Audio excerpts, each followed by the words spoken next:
ఏం లేదు, ఈ మూడు గీతలు నేర్చుకున్నాం అనుకో ఇంగ్లీష్ రాత చాలా అందంగా నేర్చుకున్నట్టే. ఎట్లా?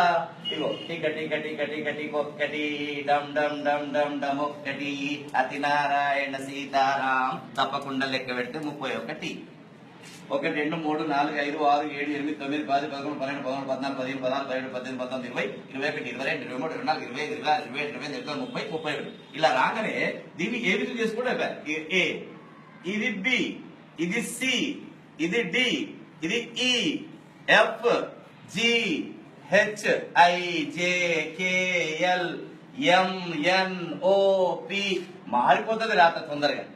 ఏ ఒక్కటి బాగా నేర్చుకున్నాం అనుకోండి, ఏ చాలా చిక్కుడు గింజ ఆకారంలో నేర్చుకోవాలి. నేర్చుకున్న తర్వాత ఇట్లంటే పి అయింది, ఇటు కింద గీస్తే డి, ఇట్లంటే పి, ఇది క్యూ, ఇది జి, కాలు గింజ రాస్తే ఓ, ఇట్లా ఇట్లా అనుకో ఎన్, ఇది ఎం, ఇది యు, ఇది డబ్ల్యూ, ఇది హెచ్, ఇది వై, ఇది సి, ఇక్కడ నుంచి ఇంతవరకు రాస్తే సి, ఇట్లా ఇట్లా అనుకో ఈ, అక్కడ రాసి చుక్క పెడితే ఐ, ఇట్లా అంటే ఎల్, ఇది జే, దీంట్లోనే కే, దీంట్లోనే ఎస్, దీంట్లోనే ఎక్స్ రాసినాం అనుకో ఏ సన్నగా రాసి బి పెద్దగా రాయవద్దు.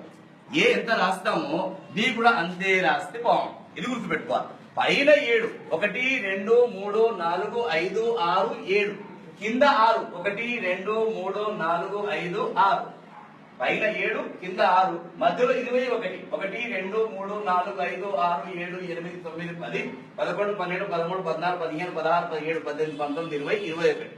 పైన ఇగో బి, ఇది డి, ఇది ఎఫ్, ఇది హెచ్, ఇది K, L, T. BDF HK అంటే పై 2 డబ్బాలలో రాయాలి. ఇగో G, J, P, Q, Y, Z, ఇవి కింది 2 డబ్బాలలో రాయాలి ఫోర్ములా కాపీలో. ఇక్కడ ఇగో A, C, E, I, M, N, O, R, S, U, V, W, X, ఇవి మధ్య డబ్బాలో రాయాలి ఫోర్ములా కాపీలో. ఇవి పై 2 డబ్బాలలో, ఇవి కింది 2 డబ్బాలలో, ఇవి మధ్య డబ్బాలో రాస్తే ఇంగ్లీష్ ఈజీగా మీరు చాలా అందంగా